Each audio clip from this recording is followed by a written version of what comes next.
संग खेल रहे थे तो ठाकुर जी ने ऐसे खेल खेल में श्रीदामा को धक्का दिया, श्रीदामा गिर गया। ठाकुर जी बोले अरे भैया शांत है जा, लग गई, अरे ठीक है अब शांत है जा, लेकिन श्रीदामा शांत नहीं हुए। ठाकुर जी बोले तुम कैसे हो, हैं? गोकुल में रह में हम, गोकुल को मतलब है जहां हर घर में 1000 गैया, उसका नाम है गोकुल। इतनी गैयान को दूध घी दही सब हमारे घर में होवे, अरे खा पी के ने बढ़िया अपनी शरीर को बनाओ, खेल खेल में लगती रहे, इतना रोवे को कहा मतलब है। तो श्रीदामा क्रोध में भर के बोला तू तो राजा को बेटा है लाला, तो को मक्खन खावे को मिले, घी खावे को मिले, दही पीवे को मिले, हम लोग तो बेचारे घी दही बना में सब कंस के लोग ले जा में हमारे यहां से। कंस ने ब्रजवासीन के ऊपर कर लगा रखो है, टैक्स लगा रखो है, कहा कि प्रत्येक ब्रजवासी को इतनो मटका भर के घी दूध दही सब मथुरा भेजना पड़े, हम लोग घर में ना रख सकें, क्योंकि कंस के सिपाही जब आके हमारे घर की तलाशी करें, यदि इतने मटका हमारे घर को प्रसारित हैं, वहां से ज्यादा यदि हमारे घर में मिल गए तो मृत्यु दंड होगा हमारा। कंस ने पूरे ब्रजवासियों को कह रखा है कि हर घर में 4 मटकी से ज्यादा नहीं होनी चाहिए, उससे अधिक आने वाला दूध घी दही ये सब मथुरा भेजना है। और यहां हर ब्रजवासी के यहां 1000 गैया, और 1000 गैयाओं का जितना दूध घी दही होता है उसमें से 4 मटकी केवल घर में रहती हैं, बाकी सब मथुरा भेजना पड़ता है। या हमारे लाला हम लोगन को खावे पीवे को ना मिले, तू तो राजा को बेटा है, तेरे नंद बाबा तो कुल के राजा हैं, या हमारे तो को तो खूब छूट है, हम लोगन को छूट ना है। ठाकुर जी बोले ये बात है, बोले हाँ। ठाकुर जी बोले मेहनत करें हम, गैया को पाले हम, गैया को घास खवाएं हम, गैया की सेवा करें हम, और दूध पीवे को वो राक्षस कंस। अभी तो मैं छोटा हूं, मेरी बात कोई मानेगा नहीं, लेकिन प्रलय तो अब लानी पड़ेगी। और कैसे लाएंगे? बोले राजी राजी यदि मक्खन दूध दही नहीं मिल लो तो चोरी करके खाओ, हमारो ही मक्खन है, हमारो ही दूध है, हमारो ही दही है, लेकिन अभी हम बालक हैं, हम ज्यादा कछु बोलेंगे हमारी कोई बात मानेगो ना।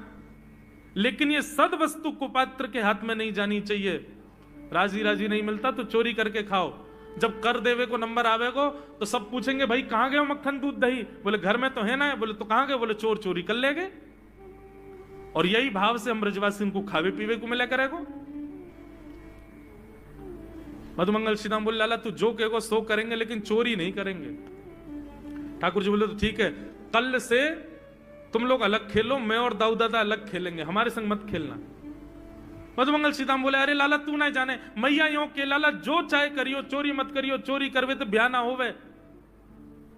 ठाकुर जी बोले ब्याह की पड़ रही है तो है ब्याह ना होवे, ऐसो पतर पूछ रहा सो है गयो, पत्रो दुबरो सो तू सीख जैसो है गयो, तो कौन ब्याह करेगा ऐसे? अरे ब्याह करना तो ने खाया ने पी ने बढ़िया गाल तेरे बढ़िया होंगे, शरीर ने बढ़िया होगा तभी तो ब्याह होएगा। अब भैया हमारी बात सुन लो, जितने अच्छे काम करने सब आज कर लो, कल से चोरी करेंगे, पूरे ब्रजमंडल में आतंक मचाएंगे, हमारो ही दूध घी दही है और हम ही चोरी करके खाएंगे।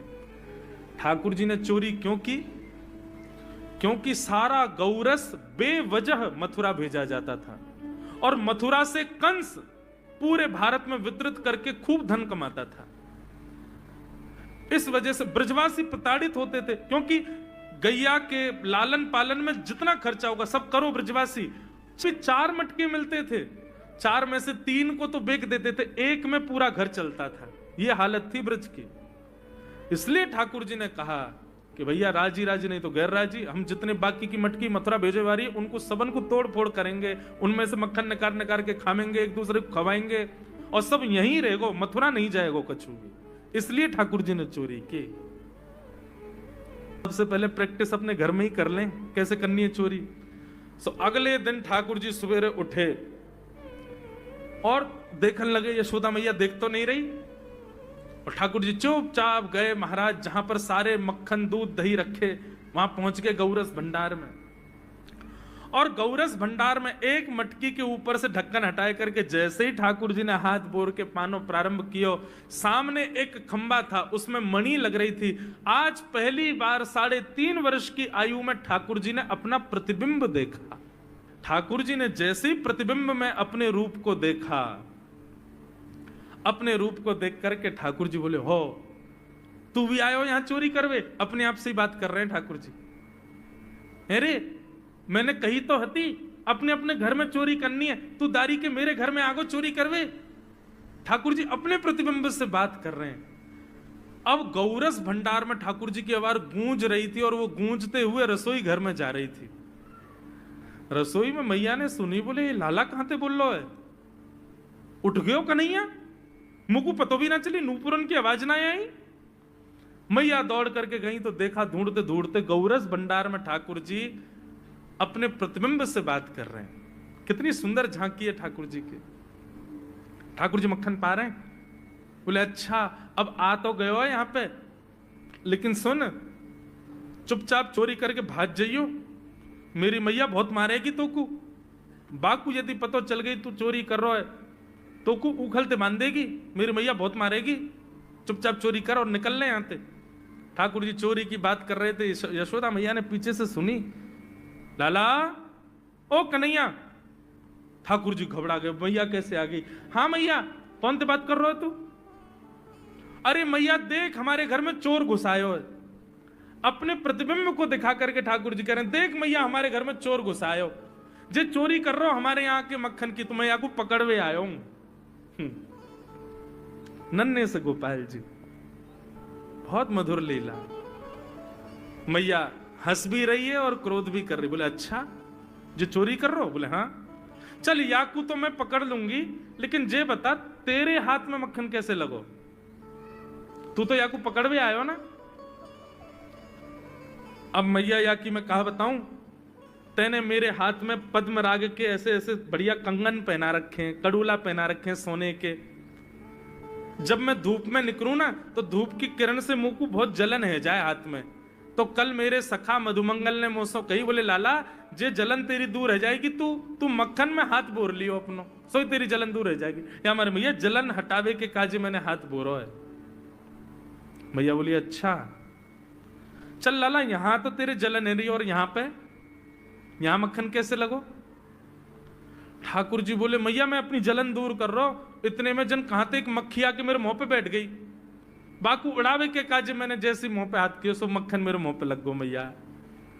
मैया बोली लाला तू चोरी भी करन लगो और अब झूठ भी बोलन लगो मुझसे। ठाकुर जी ने ग्वाल वालों से कहा भैया मिशन फेल हो गया, घर में तो चोरी नहीं कर पाए हम, अब दूसरे इनके घर में दावे बोलो। एक दिन महाराज ठाकुर जी का जब आतंक खूब बढ़ गया गोकुल में, सब गोपियों ने जाकर के मैया से शिकायत करी। बोले मैया अपने लाला को संभाल लियो, नहीं तो काउ देना हम देख लेंगी और फिर हमसे मत कहियो कि तेने मेरे लाला से यो क्यों कही। मैया बोली कहा क्यों मेरे लाला ने?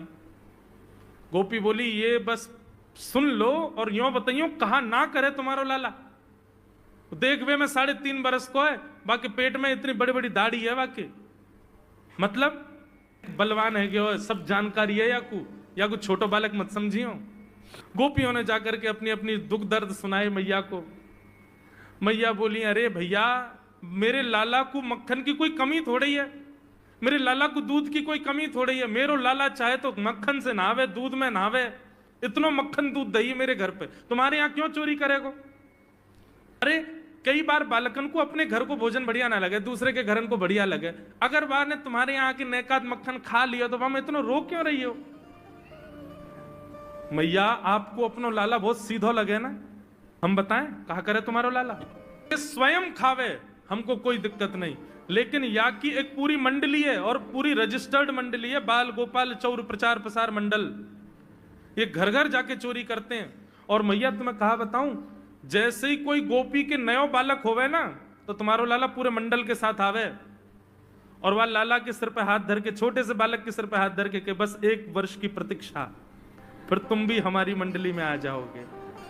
पूरे गोकुल में भय है तुम्हारे लाला को, स्वयं खावे, ग्वाल बालन को खवावे। मैया यहां तक भी बात समझ में आवे, ग्वाल बालन को खवावे, यो नहीं कि नेकाद मक्खन बच जाए तो रहम करके हमारे काज छोड़ जाए, वाकू बंदरन को खवा दे।